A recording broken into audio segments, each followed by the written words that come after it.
ఈ సిరీస్ పేరు ఏంటిదంటే నా ముద్దుల పెళ్ళం. ఈ సిరీస్ వచ్చేసి మధ్యతరగతి కుటుంబంలో పెళ్లి అనేది ఎట్లా ఉండబోతుంది, ఎలాంటి సమస్యలు వస్తాయి, ఇంకా మంచి మంచి కామెడీ తోటి మీ ముందుకు తీసుకొస్తాను ఈ సిరీస్ ని. అవునులా, ఈ సిరీస్ మంచిగా ఉండబోతుంది. ఈ సిరీస్ని మంచిగా ముందుకు తీసుకుపోతారని మేమైతే కోరుకుంటున్నాం. మన వీడియో కనుక నచ్చినట్లయితే లైక్ చేసి సబ్స్క్రైబ్ చేయండి ఫ్రెండ్స్. ఇంకా అట్లనే కామెంట్ కూడా చేయండి.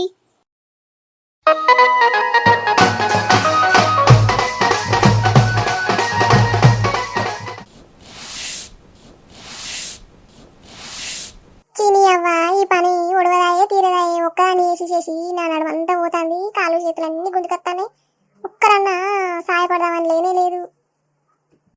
ప్రసాదు, ఓర్ ప్రసాదు, లేవనన్నా లేవరాదురా, పొద్దెక్కిందిరా. ఒక పళ్ళ ప్యాకెట్ తీసుకురా పో, చాయ్ చేసుకుని తాగాలి. చాయ్ తాగపోతే నాకు తలకాయ ఎంత నొత్తంది. ఏందే అమ్మ నీ లొల్లి, కొంచెం సేపన్నా వండుకొని తెలివైందే, పొద్దున్నే లేపుతాను. ఏందిరా నాది లొల్లి లెక్కిన పడుతుంది అరబాడుకో.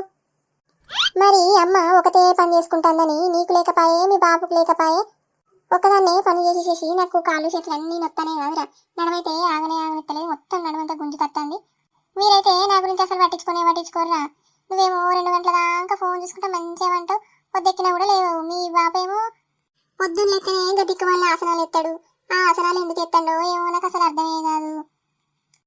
నా మానా నేను ఆసనాలు వేసుకుంటే నన్ను నడిమిట్లకి ఎందుకు లాగుతానవే? అబ్బో ఇంకా పడుసు పోరడైతుందట, ఇంకా ఆసనాలు ఎత్తనట. ఆసనాలు ఇంట్లో పెళ్లిడికి వచ్చిన కొడుకుని పెట్టుకొని ఇప్పుడు ఈ ఆసనాలు ఏందయ్యా? ఇంకా పక్కింటి ఎంకడు కొడుకు మనోని కంటే చిన్నోడేనాయే, అని పెళ్లి చేయనే చేసిరు. 2 పిల్లల్ని అన్నాడు. నీ కొడుకు అయితే పెళ్లి లేదాయే, పెటాకు లేదాయే. నువ్వేమో మంచిగా ఆసనాలు ఎత్తాను పొద్దులేసి. ఇంత పిల్లగానికి మంచి సంబంధం చూసి పెళ్లి చేద్దామన్నది ఆశే లేదు. అబ్బో పొద్దున్నే నాకే పెట్టిరు కదా టెండరు. ఇక్కడ నుంచి ఎట్లా చేసినా తప్పించుకోవాలి. మా అమ్మ పాల ప్యాకెట్ పొమ్మన్నది కదా, పోయన్నత్త.